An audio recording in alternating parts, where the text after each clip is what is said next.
Olá, eu sou Andressa Sen, sou psicóloga, neuropsicóloga infantil e hoje eu vim falar para vocês a respeito das ecolalias, que é um dos transtornos da linguagem no TEA. É muito comum as crianças com autismo apresentarem ecolalia e os pais ficarem angustiados, os educadores também, sem saber o que fazer, né, com a ecolalia. O que é a ecolalia? A gente sabe que vem de eco, né? Eco que é quando a nossa voz volta exatamente como a gente emitiu, né, no ambiente. A ecolalia é a mesma coisa. Então, assim, a criança ela vai emitindo sons exatamente como ela escutou, tá? Existe a ecolalia tardia, ou seja, quando ela vê algum filme, ela começa a trazer frases aleatoriamente em momentos que muitas vezes não tem nada a ver com aquele assunto, com aquele contexto, tá?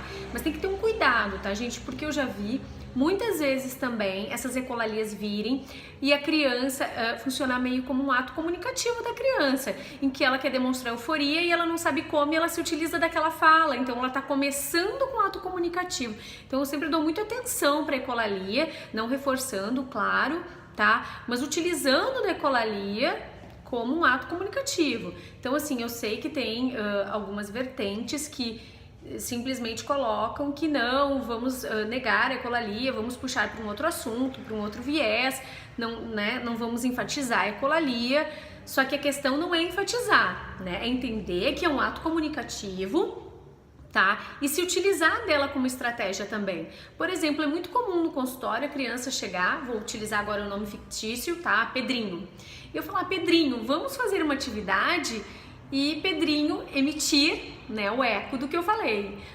Pedrinho, vamos fazer uma atividade, né? Até porque essas crianças têm uma inversão também pronominal, muitas vezes de se colocar na terceira pessoa, de referir a si mesmo pelo próprio nome, né? Então ele fala, Pedrinho, vamos fazer atividade.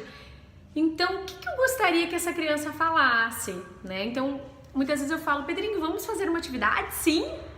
E aí ele começa, Pedrinho, vamos fazer uma atividade? Sim. Até o momento que de repente ele começa a imitar a última frase, né? Sim, quando eu falo. E aí eu vou auxiliando a aumentar o seu repertório também. E eu incentivo que os pais também façam isso. Então eu não só fico negando a ecolalia dessa criança, tá? E tento entender também, tá? Porque acontece muito também a questão da intenção do ato comunicativo, tá?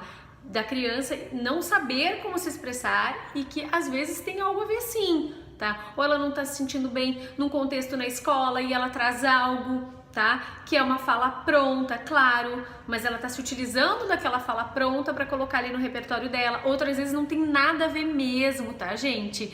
Ah, quero bolo de graça quando chega numa padaria porque lembrou de um filme X, tá? Outras frases também que acabam vindo.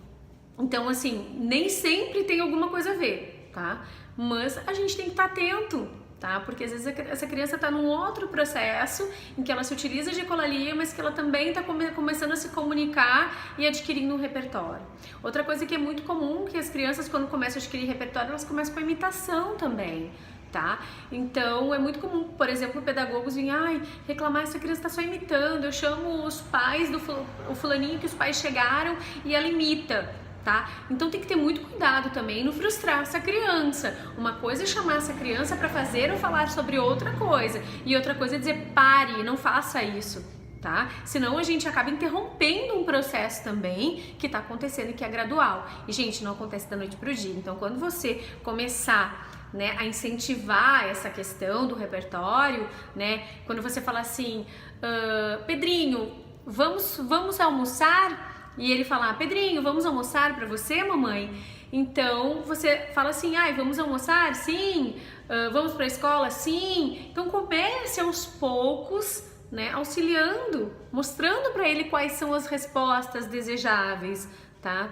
E que, mais uma vez, não sintam-se frustrados se não for da primeira vez que ele vai começar a falar a última frase ou que vai começar a adquirir esse repertório, mas que aos poucos ele vai adquirindo, né, e colocando essas palavrinhas no repertório dele. Um grande abraço!